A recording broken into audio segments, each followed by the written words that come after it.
एक 8 दिवसापूर्वी त्या संस्थाचालकांनी स्वतःची बंदूक काढून त्या ठिकाणी ठेवली आणि कर्मचाऱ्यांना आणि शिक्षकांना त्यांनी धमकावलं की बाबा माझ्याजवळ बंदूक आहे, तुम्ही जर माझी कंप्लेंट कराल तर तुमच्यावरती मी या पद्धतीने याचा वापर करेन। IAS अधिकारी आहेत, IAS अधिकाऱ्याला निलंबन करणं हे माझ्या अखत्यारीत नाही। आज तातडीने त्यांना रजेवर पाठवून त्यांना शोकाशिशी करून तातडीने सरकारच्या माध्यमातून त्यांना निलंबित करण्याची कारवाई आपल्या स्तरावरून करावी। सभापतीजी, एका अत्यंत संवेदनशील विषयाला मी या ठिकाणी सभागृहाचं लक्ष वेधू इच्छितो। मातोश्री शोभाताई भाकरे मतिमंद मुलामुलींची कार्यशाळा, त्याचप्रमाणे मुलामुलींची शाळा ही नागपूर या ठिकाणी कार्यरत आहे। या ठिकाणी 38 विद्यार्थी आहे जे मतिमंद आहे। भगवंतांनी तुम्हाला आम्हाला सर्व दिलं आहे। या ठिकाणच्या मुलांना काहीच नाही अशा पद्धतीची ही सर्व मुलं आहे। या ठिकाणी 26 कर्मचारी आहे, परंतु संस्थाचालक इमारत जी आहे ती अत्यंत भीषण इमारत आहे। त्या ठिकाणी भोजनाची व्यवस्था अत्यंत वाईट आहे। याशिवाय कर्मचाऱ्यांना आणि शिक्षकांना वाईट पद्धतीने, शाळेचं भले नाव मातोश्री असेल तरी आई बहिणींच्या शिव्या द्यायचं, त्याचं ऑडिओ रेकॉर्डसुद्धा त्या ठिकाणी आहे।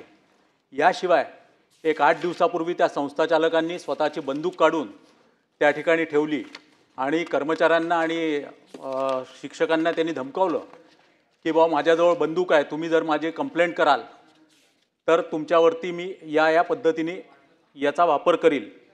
हे सर्व असताना दुर्दैव असं आहे की नागपूरच्या ZPCOनी त्याचा स्वयंमूल्यांकनाचा अहवाल पहिल्यांदा 17 फरवरीला केला, त्यामध्ये त्याला 80% गुण दिले आणि 3 महिन्यानंतर ज्यावेळेला मी तक्रारी केल्या त्यानंतर स्वयंमूल्यांकनाचा दुसरा अहवाल 3ऱ्याच महिन्यात दिला, त्याच्या 100 पैकी 23 गुण त्याला देण्यात आले। आता या ठिकाणी इतकी भीषण परिस्थिती आहे की मी स्वतः 30 जूनला सन्माननीय दिव्यांग आयुक्त यांना फोन केला। माझा नंबर नसल्यामुळे त्यांनी माझा फोन उचलला आणि त्याच्यानंतर सभागृह चालू असताना मी सेव नसल्यामुळे उचलला आणि त्यानंतर मी 30 तारखेपासून रोज सभागृह चालू असताना त्यांना म्हणतोय की या शाळेतील शिक्षक किंवा कर्मचारी आत्महत्या करतील, साहेब लक्ष घाला, साहेब लक्ष घाला, परंतु ते लक्ष घालायला तयार नाही। 6 वेळा हिअरिंगची डेट दिली, परंतु हे दिव्यांग आयुक्त त्याकडे लक्ष देखील द्यायला तयार नाही। हे कोणीतरी पुरी म्हणून आहे, प्रवीण पुरी म्हणून आहे, यांचा ॲटिट्यूड इतका भयानक आहे की या शाळेतलं कोणी ना कोणी केव्हा ना केव्हा निश्चितपणे कोणी सुसाईड करेल अशी परिस्थिती त्या ठिकाणी आलेली आहे। मी माननीय सभापतीजी आपल्यामार्फत मी 4 प्रश्न टू बी प्रिसाइज विचारू इच्छितो की या मतिमंद शाळेवर 3 वर्षांकरता आपण प्रशासक बसवणार आहोत का? त्याचप्रमाणे मुख्य कार्यकारी अधिकारी यांनी ZPचे नागपूरचे यांनी जी गडबड केलेली आहे की एकदा अहवालामध्ये गडबड, 3ऱ्या महिन्यात एकदम वाईट अहवाल, त्यांच्यावरती ज्या गुणांची तफावत आहे त्याच्यावरती काही कारवाई आपण करणार आहे का? संस्थाचालकांनी अत्यंत उद्दामपणे कर्मचारी आणि शिक्षकांना दाखवलेला बंदुकीचा जो धाक आहे त्याच्यामुळे यांचा बंदुकीचा परवाना रद्द करून त्यावर फौजदारी गुन्हे दाखल करण्याचे आदेश महाराष्ट्र शासन देणार का? आणि अत्यंत संवेदनशील विषयाला असंवेदनतेने हाताळणाऱ्या दिव्यांग आयुक्तांवर सरकार कार्यवाही करणार का? माननीय मंत्री महोदय बसून बोलू नका, सतीचं मान बसा। मंत्री महोदय।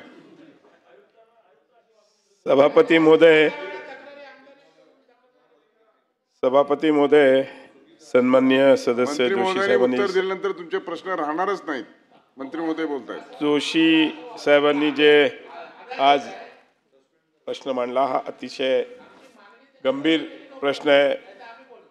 त्यांनी मला अधिवेशन काळामध्ये पण या विषयावर मला सूचित केलं होतं आणि त्या हिशोबाने 8 तारखेला आम्ही त्याची हिअरिंग घ्यायला लावली होती आयुक्ताला आणि त्या हिअरिंग घेतल्याप्रमाणे आम्ही त्याच्यामध्ये ऑलरेडी त्यांनी जे त्याच्यावर प्रशासक नेमणार का तर आम्ही आजच म्हणजे काल ती फाईल आमच्याकडे आली, लक्षवेधी तर रात्री लागली पण आम्ही रात्रीच त्याच्यावर सही केली होती आणि तिकडे प्रशासक ऑलरेडी नेमला आहे आम्ही तिकडे. एक मिनिट ऐकून घ्या ना, पूर्ण उत्तर होऊन जाऊ द्या.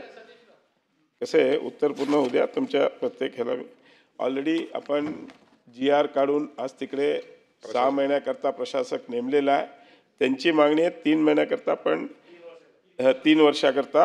तर मी आपल्याला सांगतो कसं आहे, आपल्याला एक जर आपण असं डायरेक्ट नेमला तर त्याच्यात त्या चालकाला कोर्टात जाऊन स्टे मिळेल. आपल्याला 6 महिन्यात एकदा हिअरिंग घेऊन दोन्ही यांना बोलवून त्याच्यामध्ये हे करावं लागेल. आणि त्याच्यानंतर जर त्याच्यात नाही झालं तर आपण नक्कीच 3 वर्षाकरता जी मागणी सन्माननीय सदस्यांनी केलेली आहे ते नक्कीच करू. दुसरा विषय त्यांनी मांडला तो आहे की जिल्हा परिषद CEOने पहिल्यांदा रिपोर्ट एक दिला, दुसरा दिला.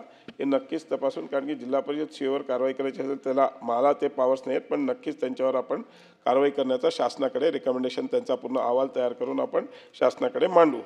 तिसरा विषय आपण जो मांडला तो आहे की जे बंदूक दाखवली तर ते आता प्रशासकनं नेमला आहे, त्याला आपण तपासणी करून जर त्या म्हणजे संस्था चालकांनी केला असेल तर त्याच्यावर FIR त्याच्यावर गुन्हा दाखल करून त्याचा तो शस्त्र परवाना रद्द करण्याची आपण मागणी करू. हा त्यात काही विषय नाही. म्हणजे असं जर कोणी करत असेल, कारण की हा दिव्यांगांचा प्रश्न आहे आणि दिव्यांगांच्या शाळेमध्ये जर असं प्रकरण होत असेल ते अतिशय दुर्दैवी गोष्ट आहे. आणि ही गोष्ट नक्कीच, कारण की ही बंदूक काढल्याची गोष्ट आत्ताच मला सांगण्यात आली आहे, पण असं जर केलं असेल तर नक्कीच त्याच्यावर कडक कारवाई त्या संस्था चालकावर करण्याचा आम्ही करू. आणि माननीय मुख्यमंत्र्यांच्या माध्यमातून त्यांच्यावर त्यांचा शस्त्र परवाना पण रद्द करण्याची मागणी करू. आणि एक चौथी मागणी आपण केली ती आयुक्तांच्या बद्दल अनेक तक्रारी आलेल्या आहेत. त्या तक्रारींचा आम्ही पूर्णपणे विचार करून मान्य सस्पेंड मी नाही करू शकत, थोडंसं सरकारकडे मांडीन ना, तर तेच त्याला ताबडतोब त्या ठिकाणी आपण दुसऱ्याला जबाबदारी देऊन. आणि मान्य मुख्यमंत्री, अहो एक मिनिट ऐका ना तुम्ही यार, माझं ऐकायच्या अगोदर माझं बोलू द्या ना.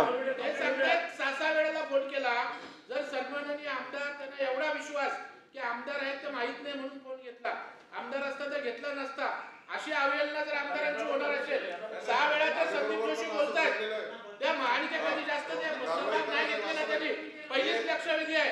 आणि मुख्यमंत्री माननीय मुख्यमंत्री सभापती महोदय दिव्यांगाच्या बाबतीत संवेदनशील आहेत.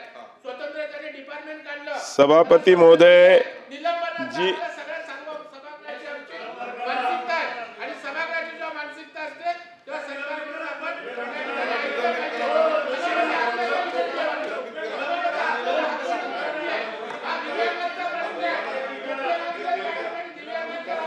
सभापती महोदय मी मान्य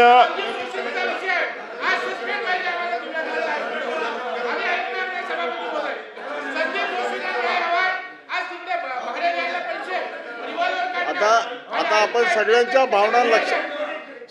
भावना लक्षात आल्यात. मंत्री महोदय उत्तर देतील. आपण बरोबर सभापती महोदय त्यांना तत्काळ रजेवर पाठवून त्यांना मला काही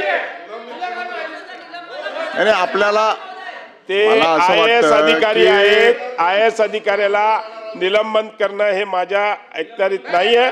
मी त्यांना त्यांच्यावर कारवाई करून ताबडतोब त्यांना निलंबित करण्याची कारवाई करू. मंत्री महोदय, सदनाच्या आणि दोन्ही बाजूच्या भावना अतिशय तीव्र आहेत आणि संदीप जोशींनी जे कथन केलं त्याच्यामध्ये वस्तुस्थिती आपण मान्य केली. आजच आपण प्रशासक नेमलेला आहे, त्यामुळं त्यांना आपण जे म्हटलं त्याच्यातही तथ्य आहे. कारण दोन मंत्री महोदयांनी देखील त्याच्या संदर्भात ऑर्डर केल्या. आजच्या आज तातडीने त्यांना रजेवर पाठवून त्यांना शोकाशिशी करून तातडीने सरकारच्या माध्यमातून त्यांना निलंबित करण्याची कारवाई आपल्या स्तरावरून करावी. निलंबित करायची कारवाई आपल्या स्तरावरून करावी. आज त्यांना रजेवर पाठवा. मी आपल्याला ते एक मिनिट ना, मला एक मिनिट साहेब, सभापतींनी सांगितलं. सभापती महोदय मी आपल्याला सांगितल्याप्रमाणे मला त्यांना निलंबित करायचे असेल तर प्रोसेस फॉलोअप करावा लागेल. ते सांगितलं प्रोसेस करा. सभापतींनी सांगितल्याप्रमाणे केलं जाईल. धन्यवाद.